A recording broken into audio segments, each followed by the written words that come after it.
Let's speed this up a little bit.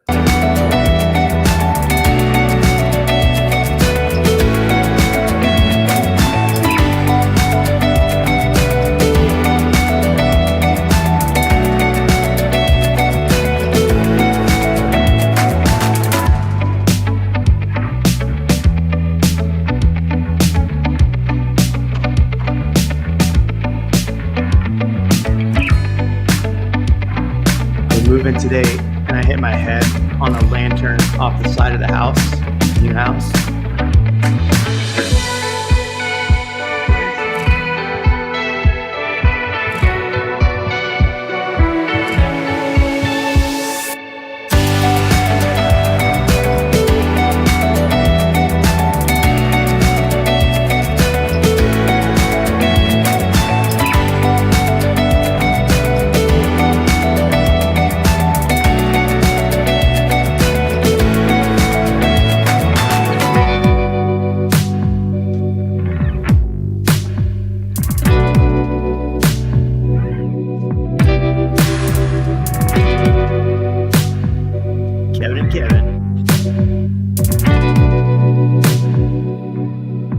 Still like how Ian's face is like What's wrong with my face? on the original countdown. Yeah, that's not me. I don't know who that is.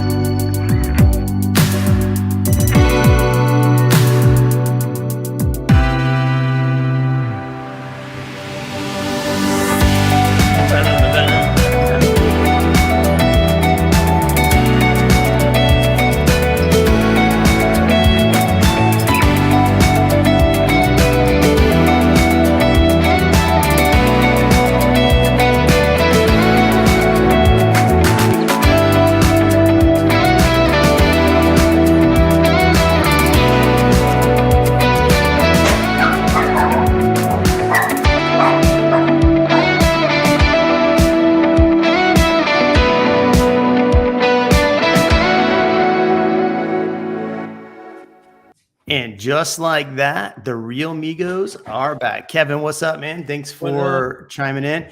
Kevin, the Knight, Mullet Man, welcome back. Thanks, brother. Glad to be back. We're glad to have you. How's the mullet? Are we still intact? It is ridiculous, actually, right now. Nice. Ridiculously great. It's curly because the humidity, and then it's time for a trim next week. So. Nice, man. Well, welcome back. Sorry for the extra echo on my mic here. New office. I'm working on the acoustics, so we'll have that done. But major announcement as we get in this right now, right off the hop. Friday at noon, we're doing a special REALMigos, and guess who's joining us? The Uneducated Economist. If you have not seen the Uneducated Economist channel, he's nuts. Go over, check out his channel, the Uneducated Economist. He's talked about a lot of amazing things. He's going to come on and talk with us about what's happening in the market, what he's seeing, the stock market. He's pretty interesting dude. So check out the Uneducated Economist live noon central. We are going to be doing a live stream with Uneducated Economist. All right, let's get going. Kevin, the question. Sure. We're not even going to say hi to Ian yet because we're not. Yeah. Just kidding. What's up, Ian? His teeth, man. Look at him. It's just the camera. It's just a camera. Is it a filter? Yeah, right. Yeah, it's a filter. No way.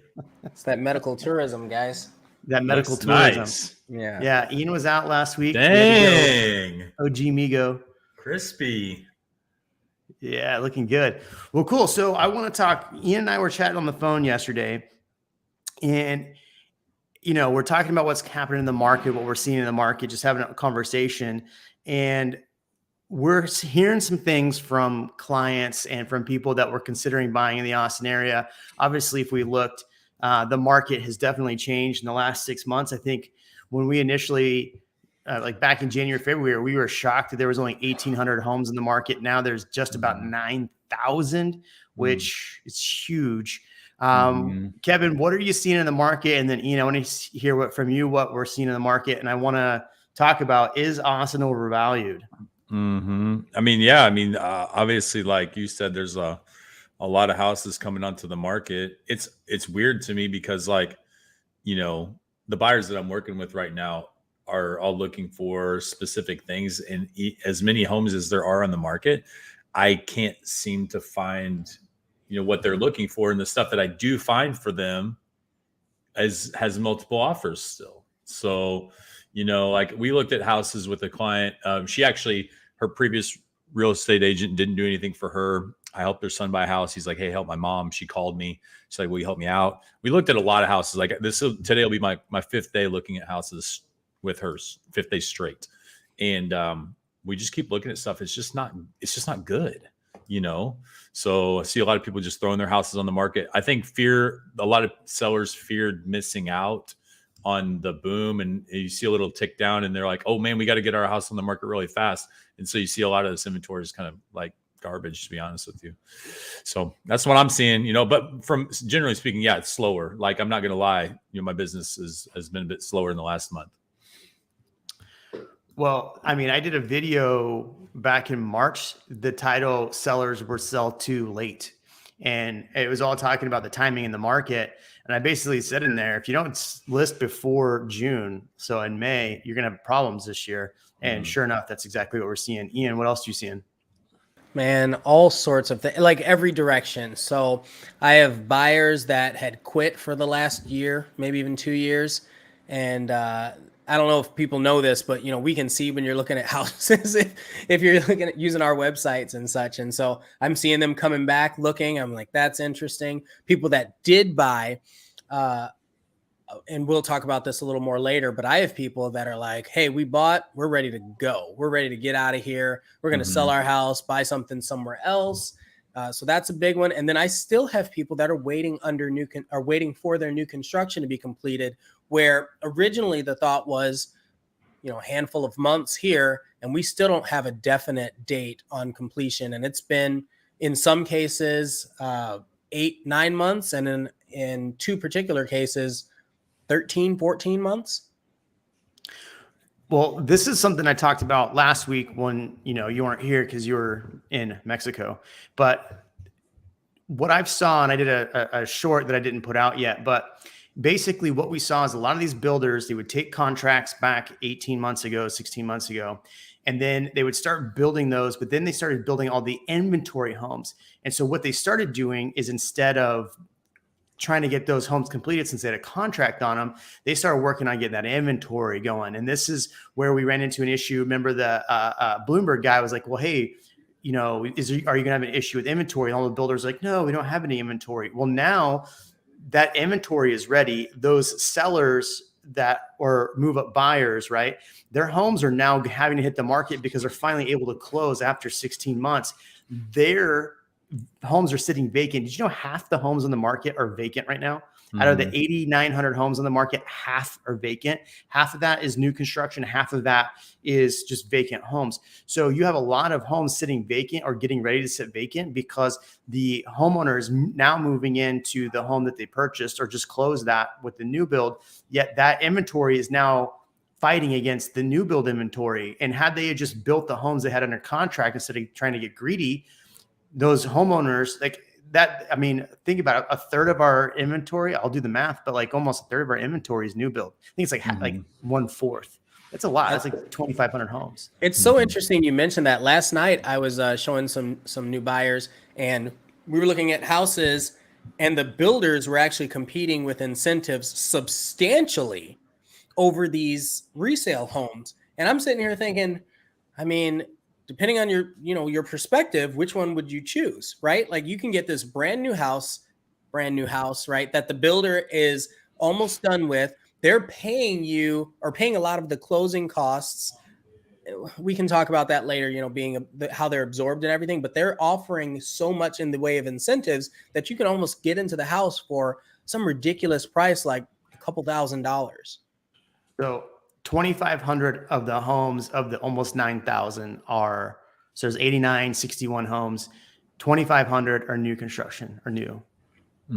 It's a good what amount. else is kind of interesting about that? Have you seen, so if you look at the number of active listings, there's actually more listings that have decreased in price than there are new.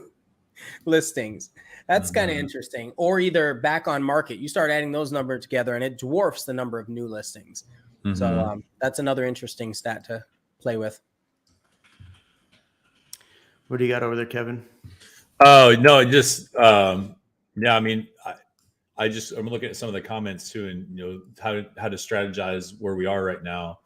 We talked about this actually. I think the first time we saw it was August of last year, right? So we saw this massive like uptick in all the prices and craziness, and then we saw this first little downtick right in August and September, November of last year, where people were like, "Oh, this is the end."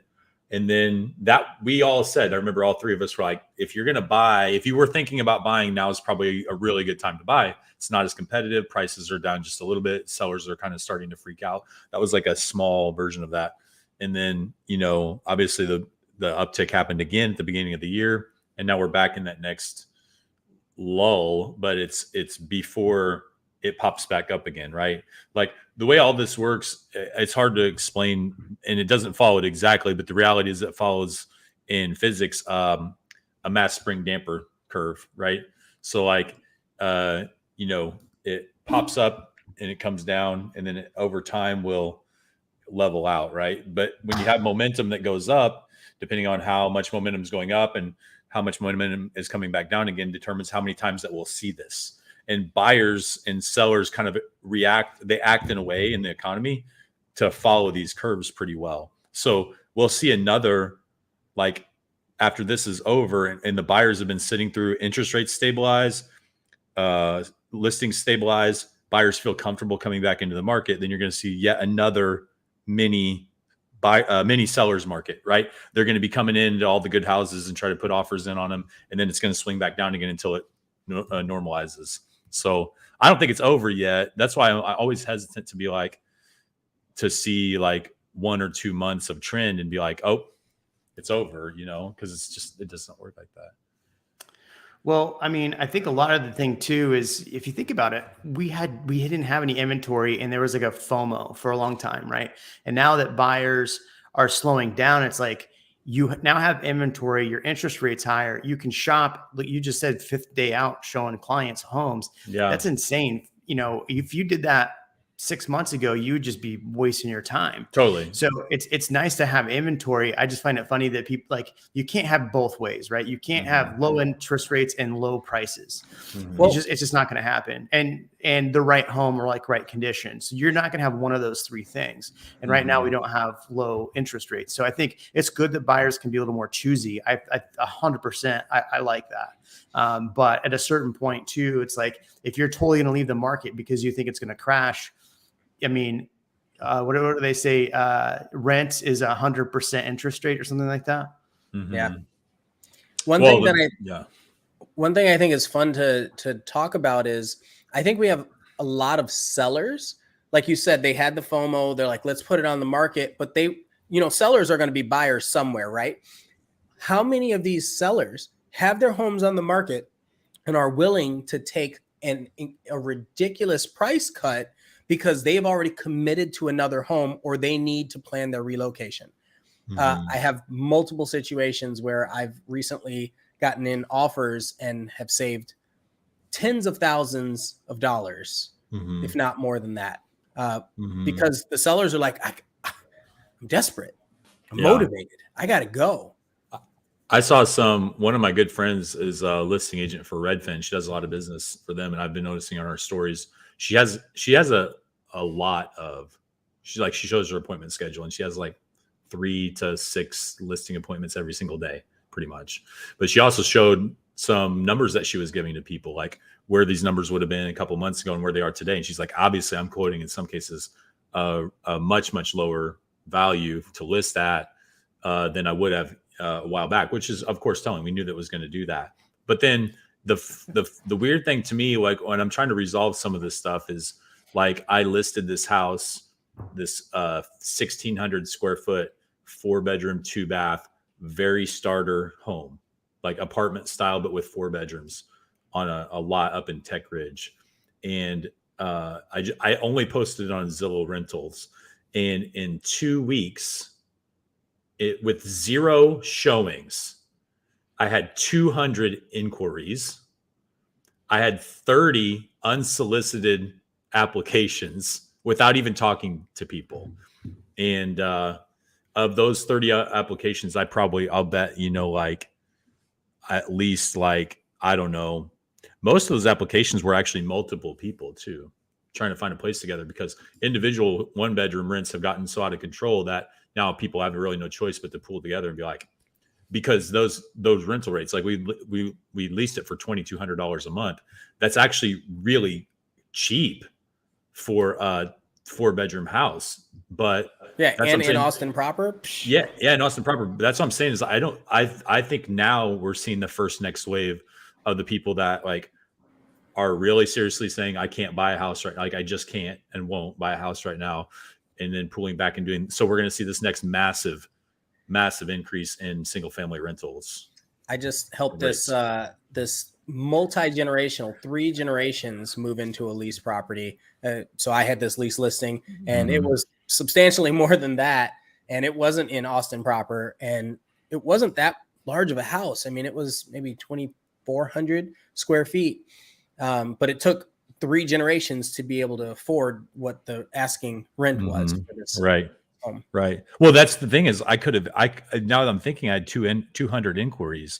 I mean, I just talked to the people. I was like, usually I'm like, I'm more interested. I'll talk to them about their story and we'll go through and figure this out. Like this time I was just like, listen, I literally don't have the capacity to even know what's going on in your life right now. Like literally apply. The best qualified person is going to get the lease, and I will talk to no one else. So, these people were disappointed. That means that there essentially were like 29 applications of people just trying to get a house. There are so few options available to them right now. I probably could have asked $3,000 a month for that house, and probably got it. So, where do we go from here is the big question. Yeah, it's interesting. A lot of people, if it's not affordable to buy, that just means that there's more competition in the rental market, which means that you're going to spend more money on a property to rent it and pay somebody else's mortgage. Now, look, one of the comments here was about the property taxes. I think that's also a huge reason why people are throwing their homes on the market, is the property taxes. So, this is just unfortunate because it's something I've been talking about a long time with these property taxes and what they, what happens. But hey, so Ian, we were talking, you said you're having a lot of clients go back to California. Can you elaborate on that? California is one place, but also other places outside of Texas. So, I got to be careful how deep we go with this conversation, and we've talked about this a few times, but I'll give an example. So one of my clients, they've decided that when you do the math based on the trends from what's happened over the last few years, looking at property taxes, looking at income tax, looking at all the things across the board, quality of life, schools, everything, job opportunities. In their mind, it made more sense to relocate from Austin back to California because California had everything just about everything that they wanted already. They only left because, Austin was super, super hot. And we've talked about this a lot, where I think I've even asked that exact question. If you could live anywhere and money wasn't a factor, where would that be? And so that person, California was the place, and they were only here because it made financial sense above all else. Today, it no longer made sense for them. Based on their job, based on their income and the ability to work from home. They were like, well, I'd rather be in California and pay the same amount. Yeah. And then traffic was irrelevant because, when you work remote, that's less of a factor. And so there was a lot to that one.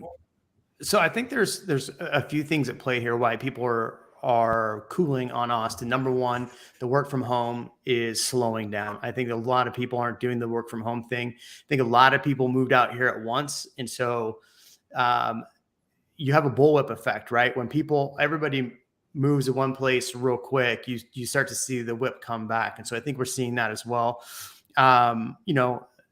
Somebody said in the live stream last week and we talked about a little bit about, the Roe versus Wade being overturned and that impact on Austin. We could talk about that if you want to talk about that, but, that was a concern for some people, I guess. So, Well- and it's hot. It's super hot right now. I think people find, like last year when people moved here, it was not as hot. It was nice. I mean, we only had a few days in the hundreds. Dude, what is it, like 15, 20 days in a row in the hundreds? It's crazy. We also had a tornado last year. So this, and right now we're talking about our grid not even be able to make it again. And so, yesterday was, so it was 105, but felt like 112. Yeah, it was I stupid. was like, ouch, I'm moving. man. I've been moving all day. Like I'm sweating still. And I love like it. my shirt's I'm not drenched from here complaining, but down. wow. The thing is, there's never like really one reason for anything, especially complicated economic models, right? There's like, I mean, it's complicated, but a lot of people understand it. I guess 2 points I would make to that is, I think we'd see a lot more, regardless of the other factors, pricing of the housing here. I think we'd see a lot more people still coming here if their 401ks weren't down 40% or their crypto holdings weren't down 75%, or like, and it's not just that the money's not there. Partially it's because the money's not there that they're planning on doing other things with.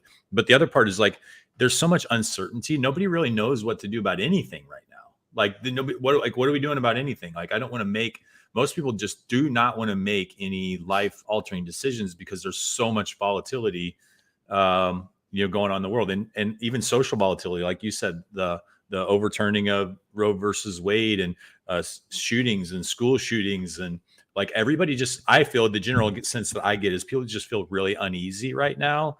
So I see a lot of people kind of dissociating from life completely and going on vacation or just sitting at home and like not making big decisions right now, which I think is affecting, the current housing market.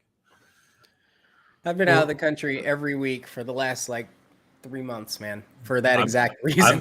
I'm getting ready to, for the first time in 4 years, I'm going to leave for 3 days, like next weekend. And then in August, I actually am going to go to a resort. Well, maybe I've got it planned, but I can always cancel it. But it's funny. The other thing I'll say really quick about that, just to plant the seed, is like we talked earlier about the rentals.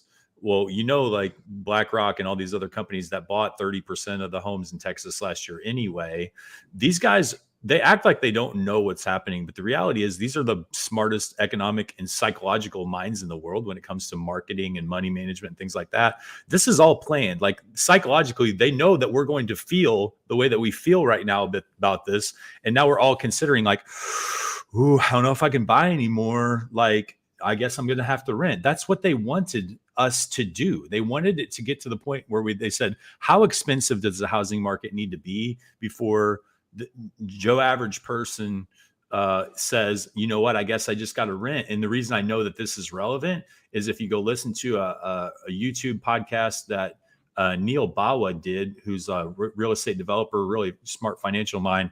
It's cool because that podcast, he talks about the tokenization of real estate syndicate investing. And he also talks about build to rent being the hottest segment in development real estate right now, build to rent. And third, he actually talks about the hottest real estate markets in the country. And this was earlier this year. And he said, it's Austin. It's definitely Austin, and not really just Austin. He said his 4 main investing areas were Killeen, Fredericksburg, San Marcos, and maybe a bit of San Antonio. And then I think he'd mentioned one other, but I can't remember what it was. But they're doing this project in San Antonio where he said the sweet spot is this build to rent. And it's not necessarily multifamily. It is around 1,000 square feet, 2 to 3 bedroom, 4-plex buildings, because they're meant to be for a 6-figure, multi-6-figure earning family that knows that they don't want to spend $800,000 for a house, but they're actually willing to lease for $3 or $4 grand a month. And they'll sign like a 5-year lease because they just like, whatever, we don't care. So now the rentals are being built for that segment, not necessarily just the apartment segment, which is meant to be the $1,000 to $2,000 a month crowd. So I think that's telling. Yeah, what's interesting is uneducated economist who we're having on Friday, plug again, 12 o'clock on Friday. He talked yesterday about an article that was from a few years ago, and it was talking about how we needed more inflation to drive some of these things and to put more money back into banks' pockets. And so they were talking about how to drive inflation, and then here we are with inflation at 9.1% today. I mean, they know what they're doing. They definitely know what they're doing. Ian, go ahead. I was just going to say, I'm seeing so many of those neighborhoods pop up. It's like, you could live here, rent now. And they're all single family detached homes, and they're beautiful neighborhoods. I mean, they're master plan communities, but you walk in, you wouldn't know that you're not, not able to own it ever. Right. This is a reoccurring, like you said, build to rent. And it's, I think it's a little sad personally that that's happening so aggressively around here. Sad for first time buyers and people that are relocating here, trying to, save money or change their lifestyle or maybe improve their lifestyle versus investors. Investors are, I'm sure they're loving it. What's the name of that podcast, Kevin? I'm looking it up right now. Okay. I like this while you're doing that. I like this comment right here. I don't see how you can drive down 2222 and see $2+ million homes, and all of them are paying $50,000 a year in property tax. Easy. How is possible? All these people are doing okay. Like, that's what drives me crazy about, like, when people vote for stuff in Austin or when they do stuff in Austin. West Austin has the highest property taxes. Like, even though their rate's low, they go, oh, the rate is so low. It's so low. It's terrible that they're only paying this amount of rate. But then their taxes are $100,000 a year. Like, people don't even make $100,000 a year. You got to look at, so obviously the rate is super low there. Prices are quite high there. But you have to think about how many of these homes people have already lived in for X number of years, and they've been capped with their homestead, right? I don't know that information, but a lot of these people, they've had their houses from the 80s, 90s, early 2000s before this huge surge. So they're not paying that in property taxes. Right. So that's really important. There's probably a larger majority that are not paying more than, I don't know the number. Let's say it's 15,000, 10,000 in property taxes based on what the prices were when they purchased the house. And they're like 65 exempt capped. And they're 65 and they have the homestead. And so you've got people that are buying brand new houses for 600,000 and they're paying 15,000 a year in property taxes because it's in a new neighborhood that has a mud in it and they didn't know better. Yeah. I mean, I think that's why, I had a client earlier this year. They reached out to me in like March and they're like, hey, we're thinking about, we just closed. We've only had this home for 7 months. I know we're going to get hit with a short-term gain, but we think we want to move back to Houston because we saw our neighbor's tax bill. We weren't anticipating paying $15,000 in property tax is really going to hurt us. I'm like, look, here's your options. It's up to you if you want to sell, but here are all your options. And they ultimately sold. But I think that's really important too, is that like agents, I always say agents don't talk about taxes. I think it's because agents don't understand how the taxes work. And I don't think that's necessarily the agent's fault. Some, yes, are just like negligent, but they make it. I talk about the taxes constantly. Ian, you have people on your channel constantly about taxes, and it is still one of the most confusing things to talk about when it comes to property taxes in Austin.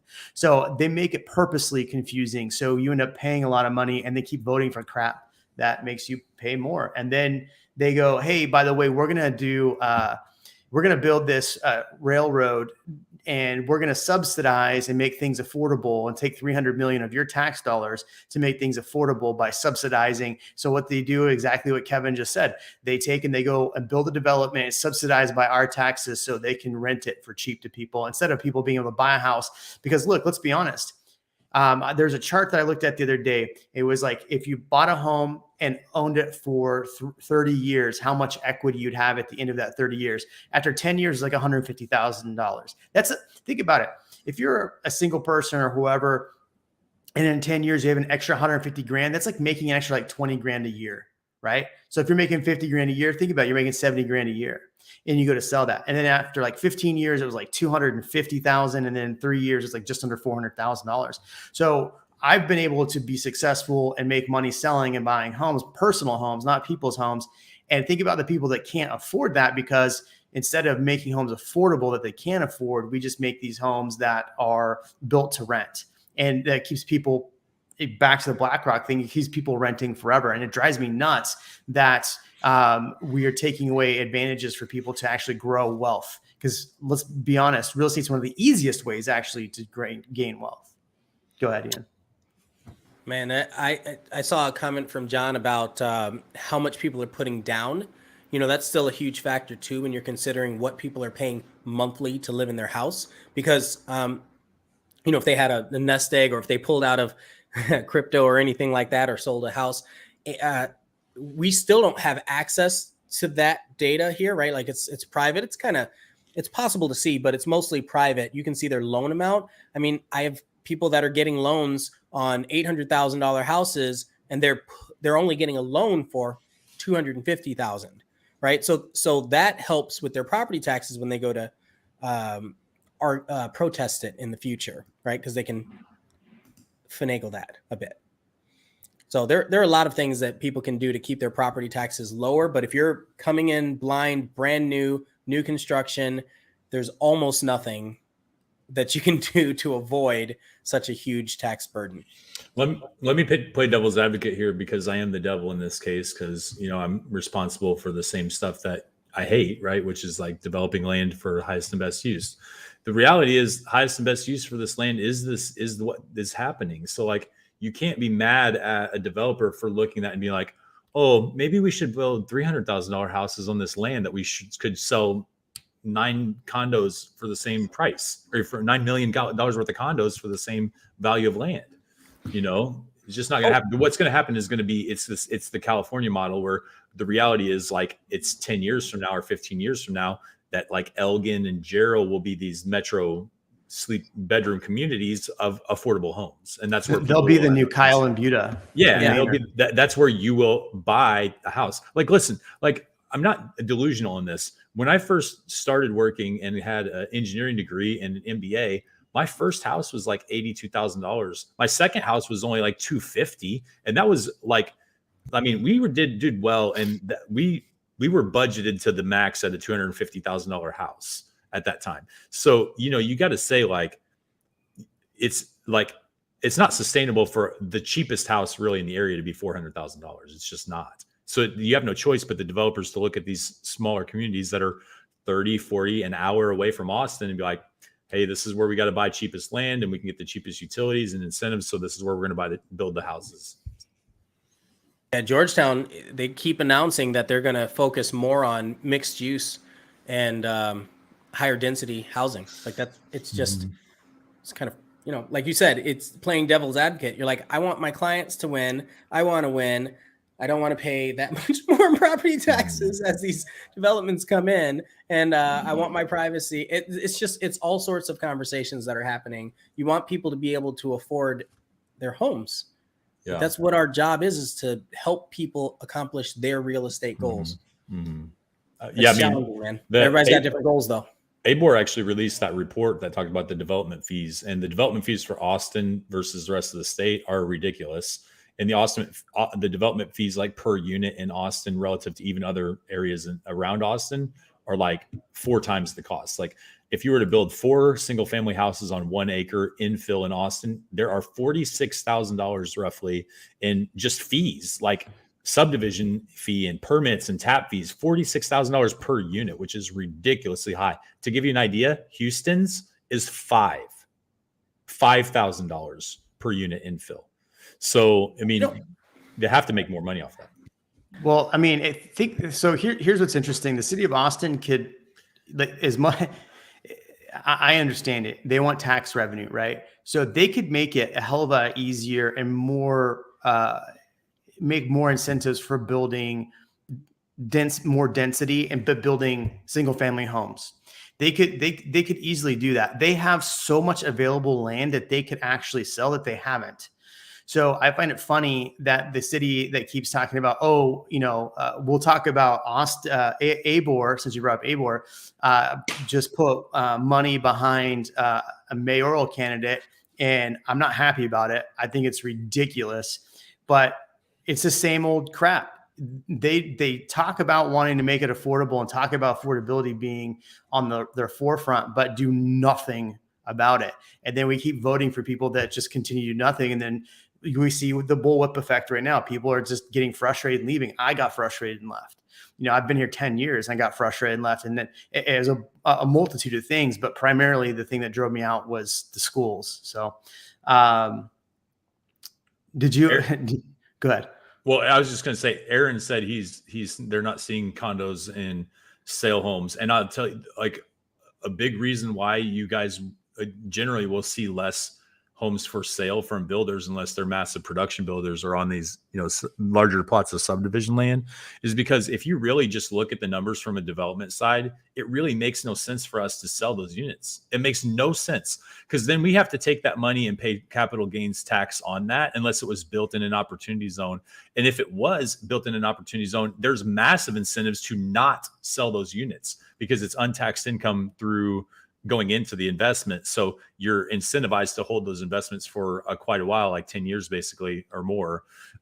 So like you're not probably going to see, you'll see few, if any, condos for sale in anywhere outside of Austin. You won't see it in Pflugerville or that. You might see attached townhomes, because they can be developed not like multifamily. They can be developed on single family lots, so they're less restrictive. So that's probably the only thing you'll see are single wall shared duplexes or maybe quadplex for sale.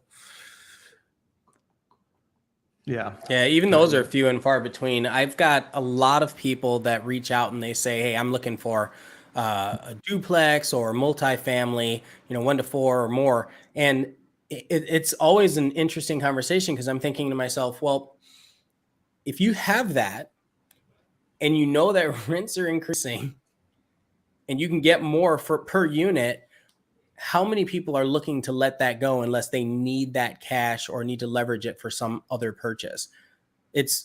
Or they're aging out of being an investor or something like that. There are a lot of people that want to hold on to it. There's no incentive for them to let it go. Do you see prices dropping more than Cali in Texas? I don't know what you mean by that.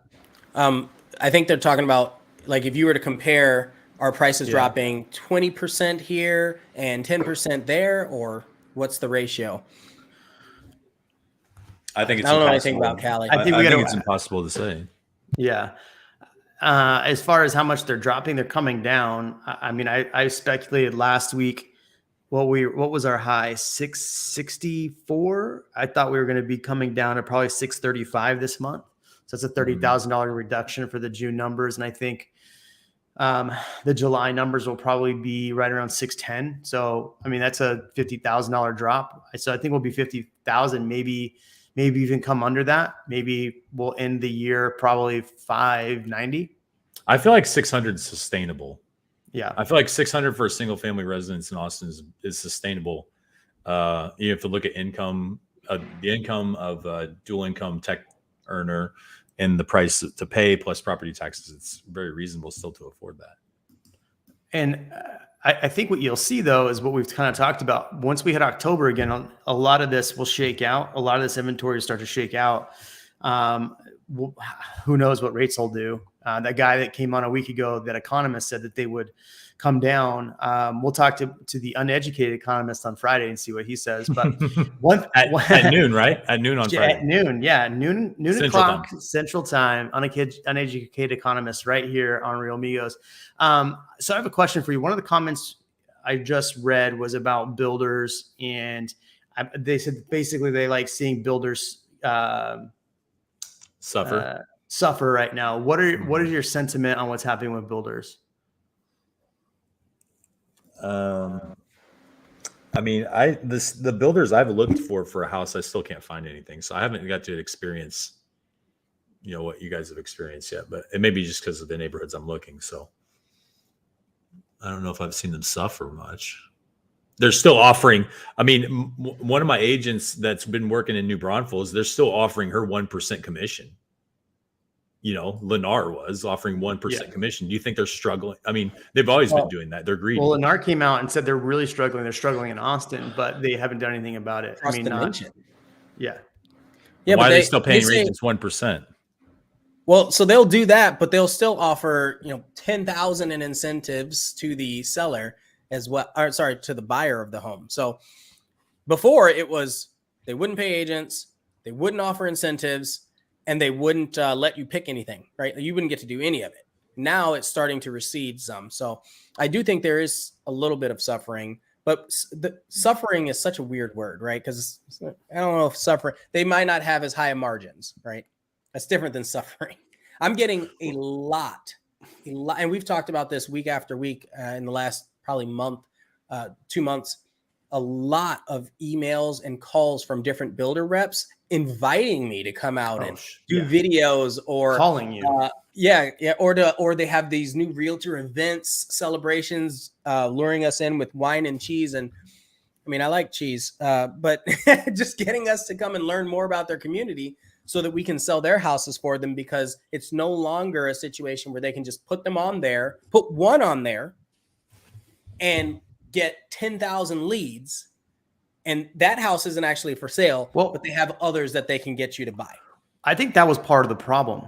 So we had so much demand and so little inventory that all these builders were putting out people on lists, right? And so if I had a buyer and there was 10 available communities that we would go on every single list. So if you have 70 people that go on 70 lists, you think that, or 10 lists, you think that is, every one of those builders thinks, oh, I have 70 people ready to buy.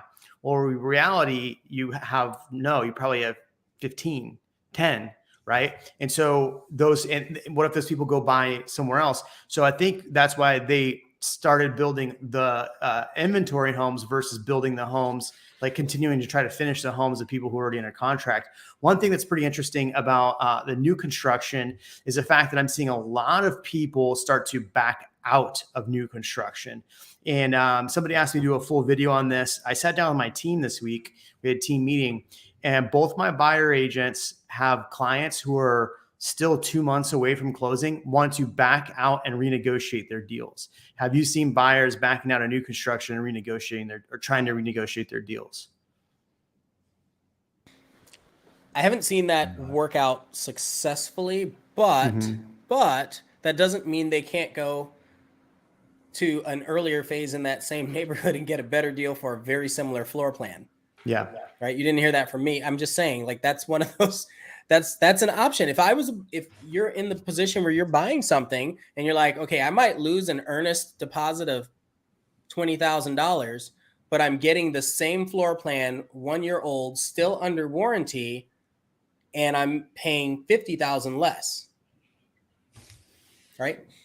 Yeah. So that's a tough conversation to have with yourself.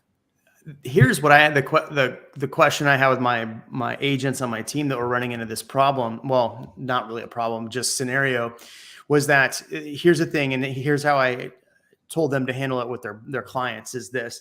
So let's say you have $5,000 in earnest money, and I actually put up a picture. Somebody had like $60,000 in earnest money, but they got a house for 120, like with incentives, like $120,000 difference. So they were still up $60,000, and people were like, "I can't believe you would like leave 60 grand on the table like that."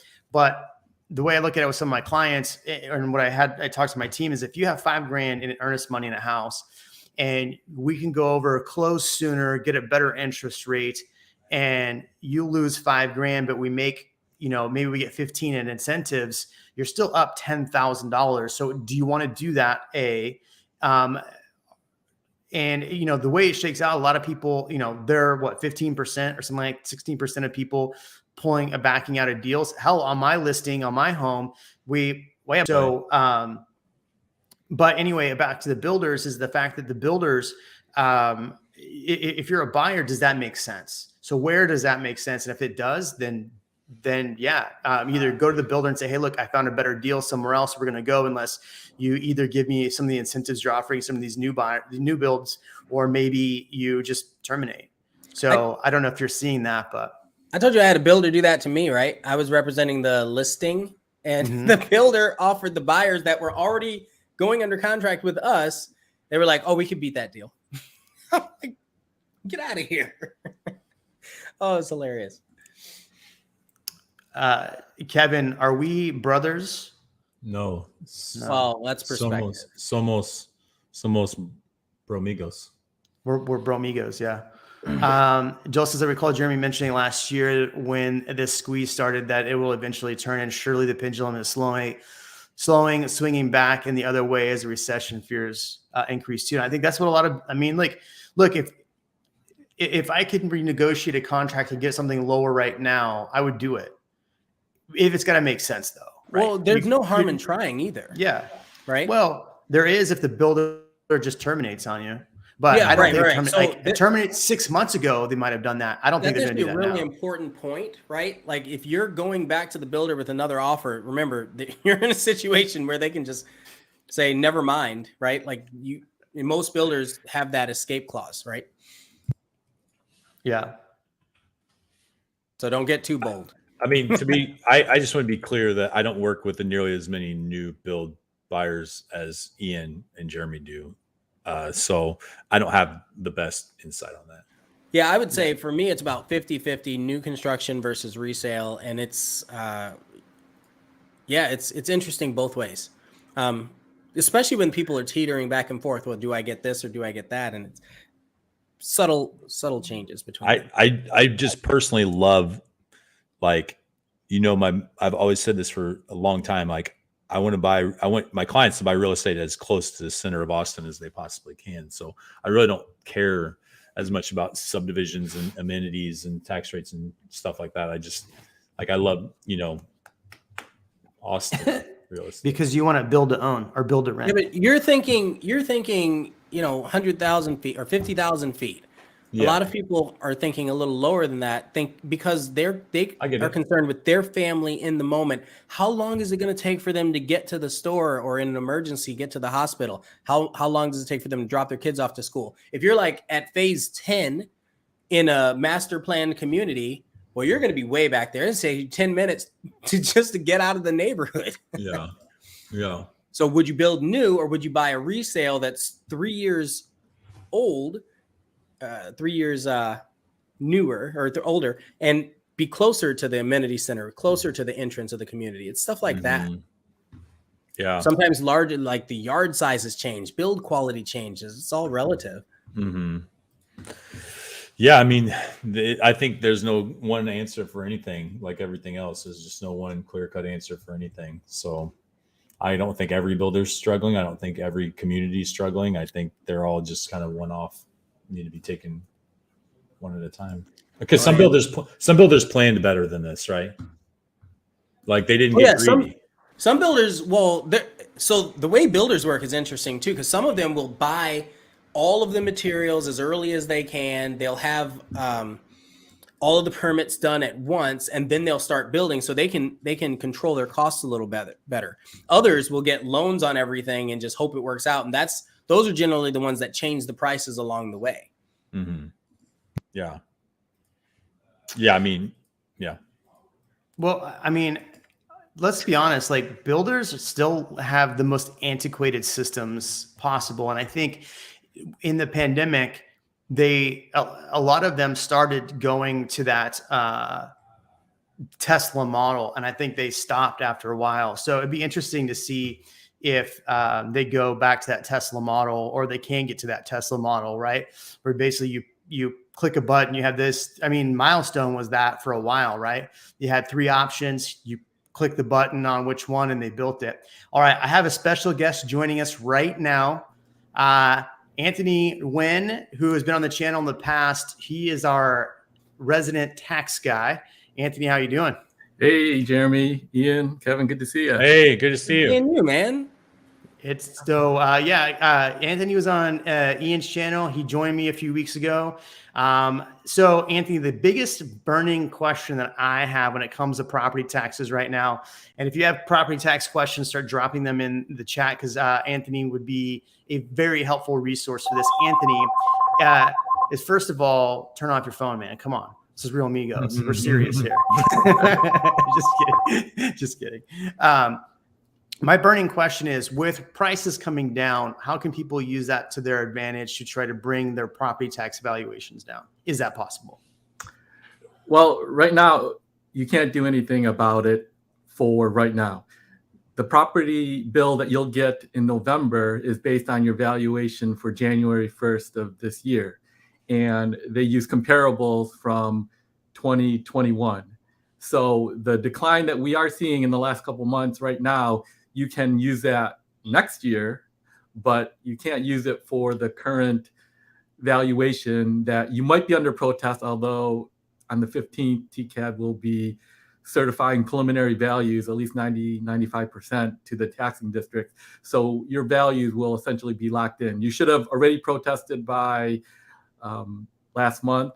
And while you might not have gotten your hearings just yet, they're working their way through to be able to settle at least 95% to be able to report to the taxing entities to set their tax rates. So trying to use the decline right now is not going to work for last year's valuation. Okay. But what you can do is actually protest your taxes, right? And this is something that people can get confused with. When you go to TCAD, you're protesting your property valuation, right? And that really doesn't affect your taxes as much as the tax rates that the cities, schools, county commissioners, ACC determine. And they will determine that after they get the values from TCAD. So July 15th is when preliminary or final certification of 95% will be given to them. And they'll be putting together their budgets in August. And then they'll have a public hearing that says, we're going to set our tax rate to this. And we all have the opportunity to go visit city councils, county commissioners' courts, school boards, and say, this is too much. I want you to lower it. When does that happen again? That will happen throughout August and September. So it's a little bit different. Each taxing entities have different laws. Some of them only have to have one public hearing. Some of them have to have two. But you can go to travistaxes.com, that website, look up your address or anybody's address, and it'll show you all the taxing districts that you will be paying into. They will post their proposed tax rates and they'll post their public hearing meetings. And those are the meetings that you're actually supposed to go to protest your taxes. That's where the final taxes are set with your property values already determined to them. And so that's your best opportunity to actually affect your taxes. In addition, in November, a number of school districts and cities might be having bond proposals. If you vote yes for a bond proposal, that is a tax increase. If you vote no, then you could potentially be lowering your taxes. So I know in my school district, I'm on the bond committee, and we'll be having a bond in Pflugerville ISD in November. And they will try to say that, well, we're not going to lower or increase the tax rate, but the tax rate is not the taxes that you pay. You don't pay 2%.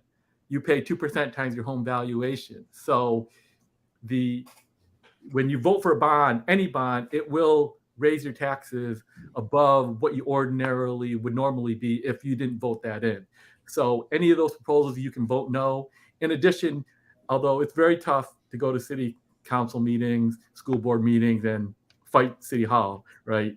They generally won't listen to you, but I've had minor successes with the city of Pflugerville in the past, and they would shave a half a penny here, half a penny there. But if enough people do come together and tell them, hey, we're getting taxed out of your house, they can adjust it. They have the final say with the taxes that you pay. It's really not TCAD. TCAD just really determines the proportion of taxes that you pay after the taxing units determine how much of the pie that you need to pay.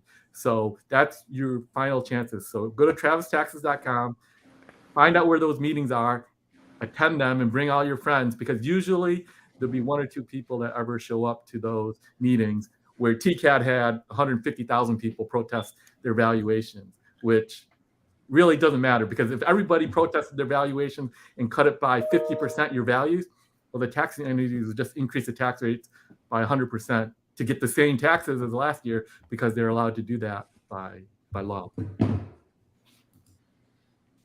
Go ahead, Ian. You had a question? Yeah, I was going to say I heard some really important things there. One, if you vote for anything, whether it's a bond proposal that's hidden in a proposition or something like anything you're voting for, there is a potential that it can increase your property taxes if money is tied to it. So that's the first thing that's super important. The second thing is I heard that not enough people know or go through the trouble to protest their property taxes. Should more people consider doing that, there may be a long-term benefit of doing so. Right?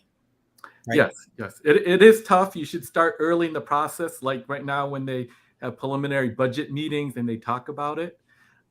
But you're fighting a bureaucracy that will, and somebody just asked about tax revenue, they will try to raise the budget, the maximum allowed by law. So for cities and the counties, that's 3.5%, and school boards, well, that's just 2.5% for school boards. So they will try to maximize that as much as possible, and then they will try to issue bonds to borrow more money as much as they can without raising the tax rate, so they can come back to the public and go, well, we didn't raise the tax rate, we kept it the same. Well, if your values went up 20% and you're paying the same tax rate, you're paying 20% more. Even if you're homesteaded and you're capped at 10%, if they keep the same tax rate, you're paying 10% more. So they will try to play those games, and the tax system is kind of rigged to make it difficult for people to understand. And I heard you guys talking before. It is difficult for the average person to understand how it works. And all of these government entities have a way of communicating in such a way to make you think, oh, well, it's only X amount more, or we actually lowered the rate, so vote for this bond. We're lowering the tax rates. That's what they're doing in Pflugerville.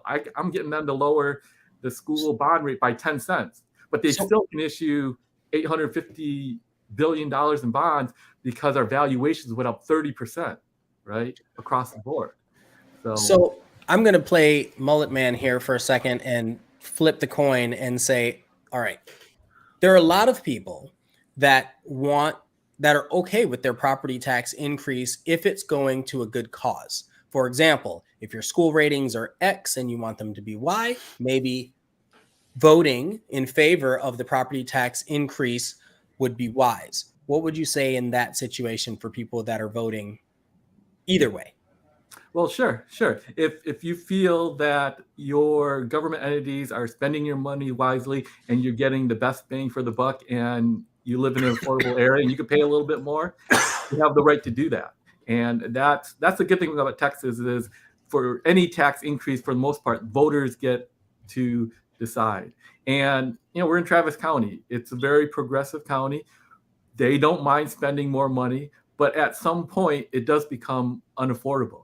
And when you ask all city council members, what are you running on? They all say, oh, it's unaffordable. I'm going to try to bring it down. Yet they continue to spend money to the maximum, raise bonds as much as they can, which only drives the cost of living up here. And they never have a solution for that. So we all know it's pretty unaffordable for the average worker here. And if you really want to lower it, you have to spend less. That's the bottom line. But if you feel like you're getting good value, then that's your choice to make. And, go for that. And generally, most bond proposals do pass in Travis County. What I will say is, across Texas, though, 60% of school bonds actually have failed. But Texas has 254 counties. A lot of them are rural. They're generally more conservative, and they don't like to spend it. They like their low cost of living. Where do you cities, they pass them all. It's probably more like 80% in the big metropolitan areas. And so that's why we have the highest taxes in Austin. But they wouldn't pass them anyway because they're getting our school district money regardless, right? With recapture. Yes. They have no incentive. They have no incentive to do that because they know they're going to get money. If they're a rural school district, they're like, well, we're going to get Austin's school district dollars anyway. Why do we care? They're going to get it through recapture. They will get it for their M&O funding, right? But for debt, if they want to build something new, they usually have to issue that. That doesn't come to them. But that's what recapture is. It takes from the rich areas like Austin and give it to all those poor areas across the state. But the funding per student is relatively equal, right? Every student gets about $10,000 in the state of Texas, but the rural areas, they don't have the property values to collect that. So they have to take it from somewhere. And so they take it from the rich ISDs like Austin ISD, Eanes ISD, Round Rock ISD. And actually now Pflugerville is in recapture. We're going to be getting zero from the state and starting to contribute to the state recapture fund because our values are $500,000. It's crazy. how much our values have increased. Yeah, it's sad because I feel like what you said is exactly what I'm seeing with a lot of clients, that the more we vote for some of the stuff, or we don't go and try to protest how much they're going to increase on the across the board, it starts becoming unaffordable. And so the whole kind of thing we've talked about today is the whole theme today is Austin overvalued, and you can partly say it's overvalued by how much we pay in taxes and what we get for those tax dollars. Well, Austin has always been the most expensive city in Texas, period. And it's a function that we are the government center. We have UT, we have all these government workers. They get their salaries by taxpayers, so they're always going to vote for more government because that's what they get paid. So Austin is a little bit of an outlier, but it is the most expensive place. You can move anywhere else in Texas and probably get a bigger home for less money than the average price in Austin. But the market is turning, as you guys indicated, with rising rates. People aren't able to finance as much, and so prices are coming down. You are seeing it with the builders. I know the builders here they're not lowering their prices just yet, but they're actually paying realtors 7%, 12%. I've seen. So they don't want to lower the prices. They'd rather keep the prices high and give it to a realtor to try to find a buyer. Where are you seeing 10, 12%? Yeah, I haven't seen that. How you search? I've seen 5% at most. But yeah, I've seen 6, 10 or 12%. I'll send it to you. Send it to me so Kevin can take some clients to build finally. Yeah. Well, cool. Go ahead.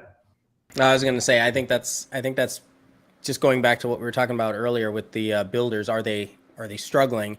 I mean, when they're starting to pay realtors double and sometimes triple what they were originally going to pay them, that means something. I'm not going to say what it means, but it does mean something.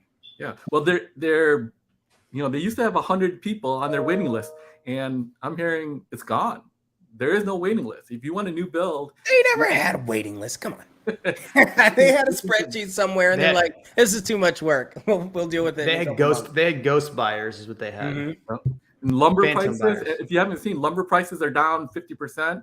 So Great segue. Uneducated economist who knows everything about lumber futures is coming on Friday at noon, and that's one thing he loves to talk about is what happens with.